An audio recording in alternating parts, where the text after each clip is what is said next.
Well, it certainly wasn't the result that the Edmonton Oilers were looking for in the Western Conference Final, but when you look at the season as a whole for the team and for the franchise, it was a step in the right direction. Welcome to the panel presented by Sportsnet. Tony Brar here alongside a pair of voices of the Edmonton Oilers, Jack Michaels and Bob Stauffer. And Bob, when you look at this team and where it was at on February 10th, when Jay Woodcroft came in, we heard his press conference today.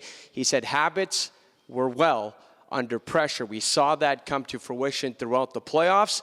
That overall has to be a step in the right direction for this club moving forward, because this was a big step for them getting some playoff success. Well, the three of us are on the team on a day-to-day basis, and I think if anybody believed that the Oilers could make a run in the second half of the season, I think the three of us probably felt that way. I mean, we watched the team get off to a 16-5 start at the start of the year. Now, that was mostly done through special teams.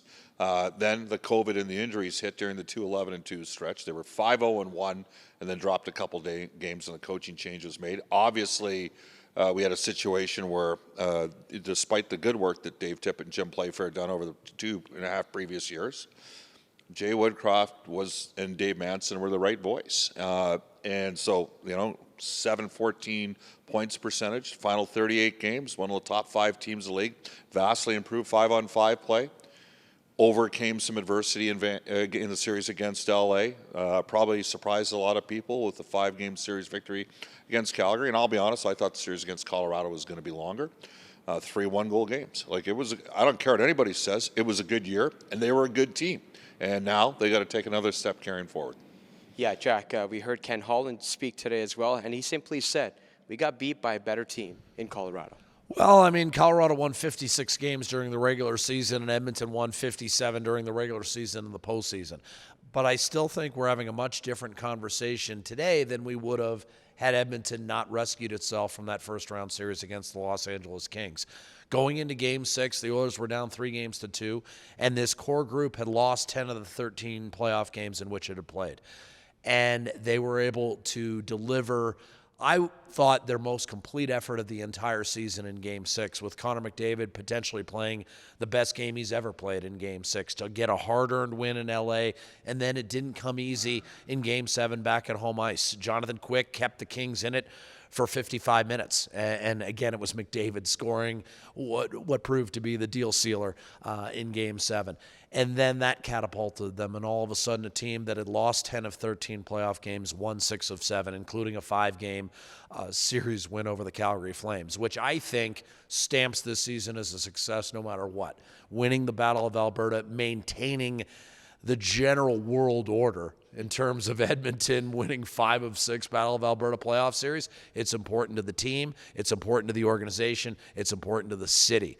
And that, for me, is probably the biggest success this year. It's interesting. I mean, it's come to an end, and it's come to an end too quickly for everybody that cares about the franchise and all the great fans the Oilers have. But the one thing Edmonton Oilers gave us during the playoffs, they were the most exciting team to watch. And people say, Stauffer, you work for the club. No. You talk to anybody around the hockey world, the Oilers games were much-watched TV. I mean, I think maybe for the coaches, given the amount of goals against they gave up at times, is that, they were a little too entertaining. But that we were entertained. That's the one thing that's got to be stated. The series with Calgary was off the charts, and frankly, 3 of the 4 games against Colorado were terrific as well. So from that end of it, I'm kind of, I'll be honest with you, I would have been sad that it came to an end either way. But just the way, the style and panache that the team played with, I certainly appreciate it. To piggyback on both Bob's comment and what Ken Holland said today, is the fact remains the Oilers had leads in 3 of the 4 games in the series against the Colorado Avalanche. Now, it's a problem that they didn't close it out and that they didn't win 1 or 2 or 3 of those games, because it would have been a much different series. But to illustrate what Bob's talking about, I think it was the consensus around the National Hockey League that we might have been witness to the most exciting 5-game series in the history of the Stanley Cup playoffs. And I would suggest to you that between 8-6 and 6-5 and a terrific Game 3 in between, we might have also seen perhaps the most exciting 4-game series in the history of the Stanley Cup playoffs. And I say that without bias and without reservation. The Stars were there and showed up when the games mattered most. And I think the reason Colorado's moving on is because guys of like Val Nichushkin, JT Compher, guys that ultimately Edmonton will rely upon moving forward, that middle six contribution might be just enough to push them over the top in future years. Well, many of those guys are restricted free agents this season. You look at the likes of Ryan McLeod, Jesse Puljujarvi, Kyler Yamamoto, and then obviously Evander Kane up front, also being a UFA. You look at the checklist for Ken Holland here, Bob, in this offseason. It's a long one, and it's important that he gets it right because this team needs to build. We heard Draisaitl talk yesterday.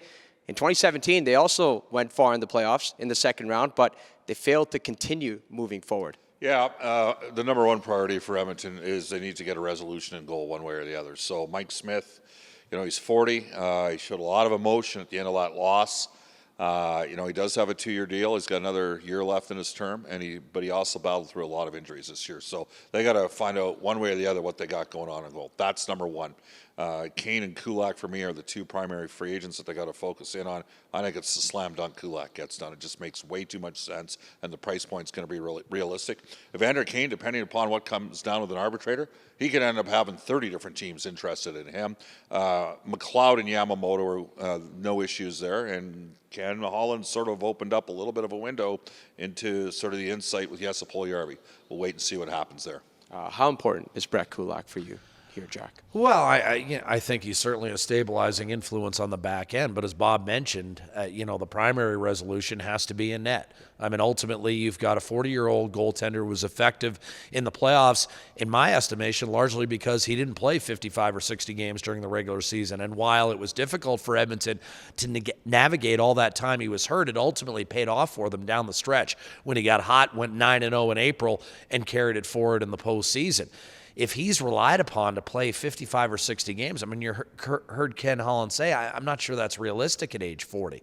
And not just the physical grind, but as Bob will tell you, the emotional grind of playing goaltender in the National Hockey League for 15, 16 years and competing at the highest level, it does wear on you. It is not the same as the other positions. So that's an immediate resolution for me. Kulak, as Bob mentioned, is a no-brainer. I mean, he's a good player, but again, I think there's some other guys that, have to be decided upon and have to be slotted in properly. I think you know what you're going to get in Brett Kulak. I'm not worried about his deal getting done, and I'm not worried about what he's going to bring to the table. I think we saw in the playoffs when asked to play 21, 22 minutes, he can handle that. And if he's in more of a depth role and needs to play 16 or 17 minutes, he's fine with that too. Bob, we've talked about the on-ice player contract extensions that may need to be made for Ken Holland. What about the one behind the bench, Jay Woodcroft? That's a big one as well, and frankly, I think that one's a slam dunk. Yesterday, Jay Woodcroft told me that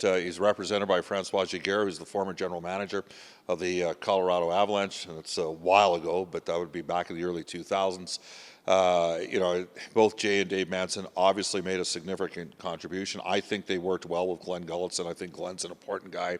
I know Brian Wiseman was brought in by Dave Tippett, but to me, the coaching staff has a chance to grow. And I asked a question today to Jay about the opportunity right from the start of the season to work with the group and grow out and give the team maybe some more mechanisms to address things when you have limited practice time come playoffs. You build some of that during the course of the year. I think it would not surprise me, guys, in 2 weeks from now if we're doing a media press conference to announce an extension for both for the entire coaching staff, because there's several contracts up. Considering he's in his first year, Tony, it's remarkable that the Oilers are fortunate enough to have a guy with a background in both their core, their veteran core in Leon Draisaitl, Connor McDavid, Ryan Nugent-Hopkins, and Darnell Nurse.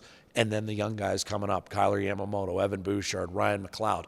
Woodcroft offers the best of both worlds. He's coached them at two different levels. He's coached them in two different capacities. Not many teams outside of a club like Colorado, which of course all of a sudden has Jared Bednar now in his 6th year, not many teams have that kind of longevity behind the bench and a familiarity with their organization up and down. And that's why Bob's question to Jay in terms of attacking training camp, he's going to have all the background he needs because he just coached these players a few months ago. You've talked about some of the leaders. Last question for both of you guys. Connor McDavid, Leon Draisaitl, Darnell Nurse, Ryan Nugent-Hopkins all stepped up in big ways during these playoffs. And we know the injury situation with Darnell Nurse, torn hip flexor. Leon Draisaitl, we heard that Nugent-Hopkins was dealing with the shoulder injury as well. When your leaders are willing to do anything it takes to win, what does that do for the rest of the franchise? Well, moving forward? all you needed to do is take a look at Twitter during the course of the game the other night, where Draisaitl had 4 primary assists, and you had guys that don't normally comment on hockey talking about it on all the shows on ESPN and that sort of thing yesterday. Making comparables, basketball and comparable back into the late 1960s, early 70s, a baseball comparable to Kurt Schilling. Like, you know what? There's a lot of athletes that play hurt, comes with the territory. You just got to gut your way through it. I love the fact that Draisaitl deferred and didn't even want to talk about his own situation himself.